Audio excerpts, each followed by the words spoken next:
Hello friends, welcome back to my channel রিমাস food blog. তোমরা সবাই কেমন আছো? আশা করি সবাই খুব ভালো আছো। আজকে আমি বানাচ্ছি মাছের ডিম এর রেসিপি। তো মাছের ডিমের বড়ার যে রেসিপিটা, সেটা বানানোর জন্য খুব সহজ। সেটা বানানোর জন্য আমি এখানে নিয়ে নিয়েছি মাছের ডিম, তার মধ্যে দিয়ে দিয়েছি কাঁচা পেঁয়াজ কুচি আর কাঁচা লঙ্কা কুচি। আর আমি নুন আর হলুদটা মাছের ডিমটা ধোয়ার পরে ওটা মাখিয়ে রেখে দিয়েছিলাম, যাতে ওর মধ্যে এক্সট্রা যে জলটা থাকে সেটা বেরিয়ে যাবে নুনটা দেওয়ার পরে। তাই আমি এর মধ্যে আর কোনো নুন আর হলুদ দিচ্ছি না আলাদা করে, শুধু কাঁচা পেঁয়াজ আর কাঁচা লঙ্কা কুচি দিয়ে ওটাকে ভালোভাবে হাতের সাহায্যে একটু মেখে নিয়েছি বাটিতে। এবার কড়াইতে আমার তেলটা গরম হয়ে গেছে। তো তেলটা গরম হয়ে যাওয়ার পরে আমি সরষের তেল দিয়েছি। সরষের তেল গরম হয়ে যাওয়ার পরে ছোট্ট ছোট্ট বড়ার আকারে আমি ওটাকে ভেজে নেব গোল গোল করে। তো চলো দেখতে থাকো শেষ পর্যন্ত।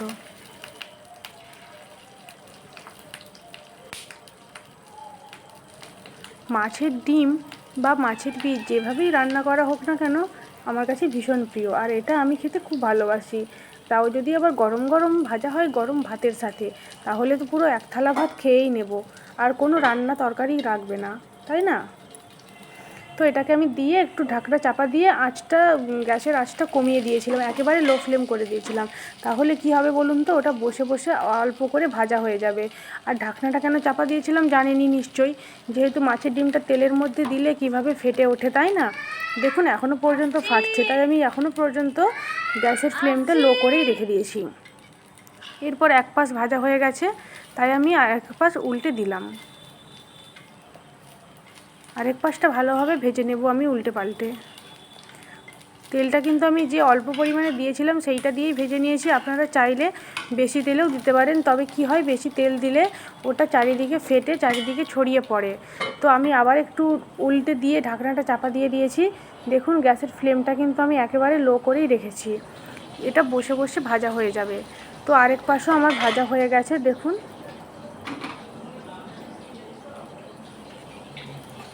শক্ত হয়ে গেছে, একটু আর নরম নেই, ভেতরটা কাঁচা ভাবটা চলে গেছে আর ভালোভাবে ভাজাও হয়ে গেছে।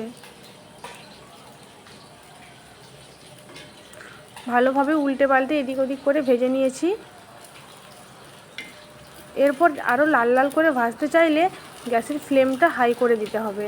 তো আমি বেশি লাল লাল করে ভাজিনি, আমি হালকা করেই ভেজে নিয়েছি। আর যেগুলো বড় বড় ছিল সেগুলোকে অর্ধেক করে নিয়েছি, কারণ ভেতরে যদি কাঁচা রয়ে যায় তাহলে ভেতরটা শুকনো হয়ে যাবে এভাবে অর্ধেক করে দিলে। তাই আমি এগুলোকে, যেগুলো বড় বড় ছিল সেগুলো অর্ধেক করে নিয়েছি। তো এইভাবে আমার মাছের ডিমের রেসিপিটা ভাজা হয়ে গেল। তো আপনারা চাইলে এই রেসিপিটা ট্রাই করতে পারেন, খুবই সহজ একটা রেসিপি। আর ভালো লাগলে অবশ্যই কিন্তু সাবস্ক্রাইব করবেন আমার চ্যানেলটা, যেহেতু নতুন। আর লাইক কমেন্ট শেয়ার করতে ভুলবেন না।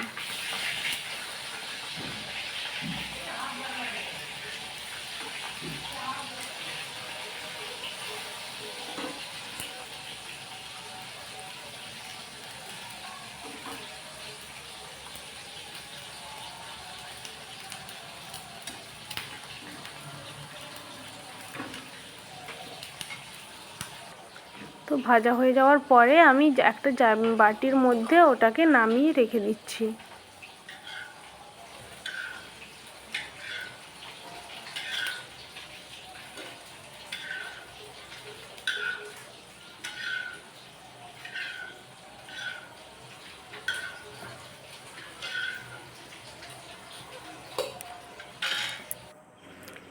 একটুখানি বসিয়ে রেখে ভাজলে কিন্তু জিনিসটা বেশ ভালোভাবেই হয়। আর তাড়াহুড়ো করে